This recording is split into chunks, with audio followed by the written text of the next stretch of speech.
నీ చీకటి పోవాలి, వెలుగు రావాలి. నీ పాపం కడగాలి, కొత్త జీవం కావాలి.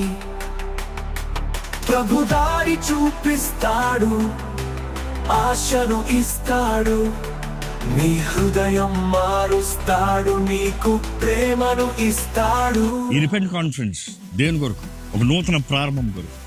మీలో ఎంతోమంది మీరు తెలియజేసిన ప్రార్థన భారాలను బట్టి ఎంతో భారముతో దేవుని సన్నిధిలో ఏం చేయాలి, ఎందుకంటే ఎంతోమంది ఉన్న సమస్యలు, పోరాటాలు, మీరు సతమతమవుతున్న విషయాలు చూసినప్పుడు వాట్ కెన్ బి డన్, ఏం చేద్దాం అన్నప్పుడు ఒకటేనండి, మీరు ప్రార్థన చేయాలి.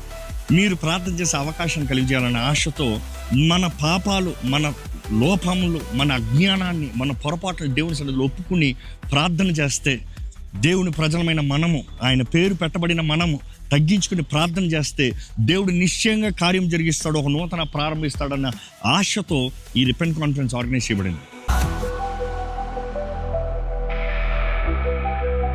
పిలుపు స్పష్టంగా ఉంది, ఆహ్వానం మీ ముందుంది. ఇదిగో ఇదే సమయం. వాక్యం తెలియజేస్తున్న రీతిగా ఇదే అనుకూల సమయము, నేడే రక్షణ దినము. ఇదిగో రాజు పిలుస్తున్నాడు. స్పందిస్తారో చూడండి.